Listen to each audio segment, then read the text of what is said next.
আজহারী সাহেবের আগমন আদ-দ্বীন ফাউন্ডেশনের পক্ষ থেকে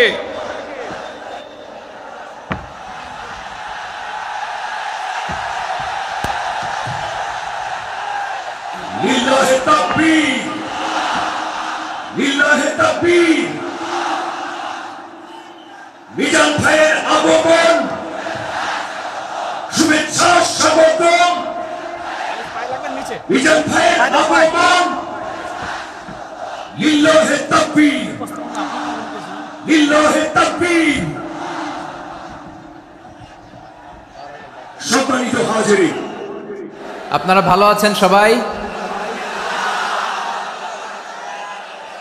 শীতে কষ্ট হচ্ছে না? মাশাআল্লাহ। 3 দিন ব্যাপী তাফসীরুল কোরআনের প্রোগ্রামের সমাপনী রজনী আজকে। আমি খুব লম্বা সময় নিব না, এটা তোমার বিভাগীয় প্রোগ্রাম। খুলনা বিভাগের প্রোগ্রাম পেয়ে গেছে যশোর। মাশাআল্লাহ, 9টা প্যান্ডেল আছে। এখানে ধাক্কাধাক্কির কোনো মানে হয় না।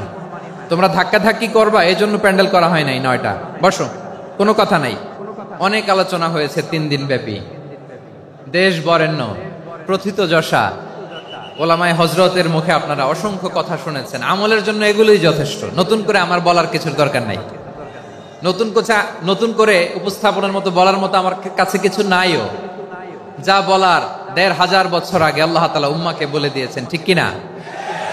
এমন কিতাব দান করেছে যে কিতাবে ভুল নাই। যতই পড়ি ততই শেখা যায়। বিয়ন্ডলেস, বাউন্ডলেস, বটমলেস, কুল কিনারা নাই, কুল কিনারা বিহীন সাগর। পড়েন সুবহানাল্লাহ। আসুন এখানে আসার বসার এই প্রোগ্রামে অংশগ্রহণ করার উদ্দেশ্যকে, নিয়তকে আমরা খালেস করে নেই। আজকে আমরা যা শুনবো শিখবো আমলের নিয়তে শুনবো, ঠিক কিনা বলেন? শেষ পর্যন্ত নীরবতা বজায় রাখবো। আমি উঠবো, আপনারা উঠবেন। এর আগে ওঠা যাবে না। স্কেডিউলে একটু চেঞ্জ এসেছে, এশার সালাত হয়নি। আমার আলোচনার পরপরই আজান হবে। এশার সালাতে আমরা জামাতে অংশগ্রহণ করে একসাথে বিদায় নেব ইনশাআল্লাহ। বলেন, যে টপিকটি নিয়ে আমি আপনাদের সামনে আজকে কথা বলতে চাই, টপিকটি অনেক গুরুত্বপূর্ণ। টপিকটি হচ্ছে হিউম্যান রিসোর্স ডেভেলপমেন্ট, মানব সম্পদ উন্নয়ন। কারণ আল্লাহ তাআলা আমাদের যা দেখ আর না দেখ এটা দিছে। মানুষ আর মানুষ, 18 কোটি মানুষ, ঠিক কিনা? এই 18 কোটির জনসংখ্যার দেশে বসবাস করে আমরা খুশি না বেজার?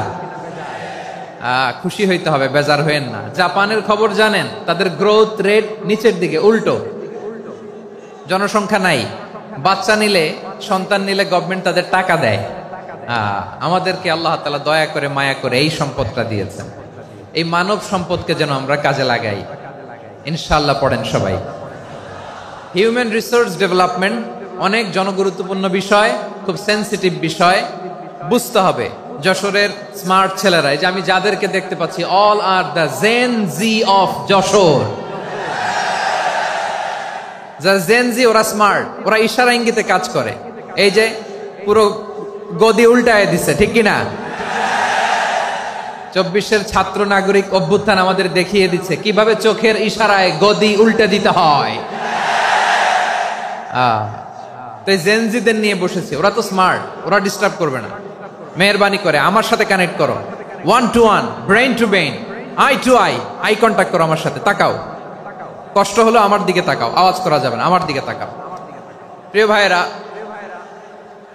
হিউম্যান রিসোর্স ডেভেলপমেন্টের ব্যাপারে কিছু কথা বলবো। এই যে আমাদের বিশাল জনসংখ্যা, এই জনসংখ্যাকে কি করে জনসম্পদে রূপান্তরিত করা যায় এ ব্যাপারে কথা বলবো। আমি সূরাতু বনী ইসরাইলের 70 নম্বর আয়াত তেলাওয়াত করেছি। এই আয়াতের আলোকে কিছু কথা আমি আপনাদের সামনে বলবো। আল্লাহ তাআলা ইরশাদ করছেন, ওয়ালাকাদ কাররামনা বনী আদম ওয়া হামালনাহুম ফিল বাররি ওয়াল বাহরি ওয়া রাযাকনাহুম মিনাত তাইয়্যিবাত ওয়া ফাদ্দালনাহুম আলা কাসীরিম মিম্মান খালাকনা তাফদীলা। পড়েন আল্লাহু আকবার। রব্বুল আলামিন বলেন, ওয়ালাকাদ কাররামনা বনী আদম, আমি বনী আদমকে সম্মানিত করেছি, বনী আদমকে মর্যাদা দিয়েছি। ওয়া হামালনাহুম ফিল বাররি ওয়াল বাহর, বনী আদমকে জলে স্থলে এবং সমুদ্রে চলাচলের বাহন দিয়েছি।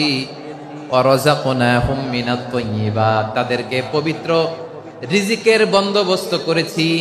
ওয়া ফাদ্দালনাহুম আলা কাসীরিম মিম্মান খালাকনা তাফদীলা, আর আমি আল্লাহ যাদেরকে সৃষ্টি করেছি তাদের মধ্য থেকে বনি আদমকে আমি শ্রেষ্ঠ বানিয়েছি। আমরা শ্রেষ্ঠ, আমরা আশরাফুল মাখলুকাত। আমরা কি এই যে এমনি চিল্লাচিল্লি করে জিজ্ঞেস করলে বলে না, আমরা আশরাফুল মাখলুকাত। আমরা কি শ্রেষ্ঠ, সবার চেয়ে সেরা। আমাদের মতো করে আল্লাহ কাউকে বানায় নাই। দুই পায়ে ভর করে শির দ্বারা এরকম স্ট্যান্ড রেখে মাথা উঁচু করে দাঁড়াতে পারে এরকম কোন প্রাণী পৃথিবীতে আছে?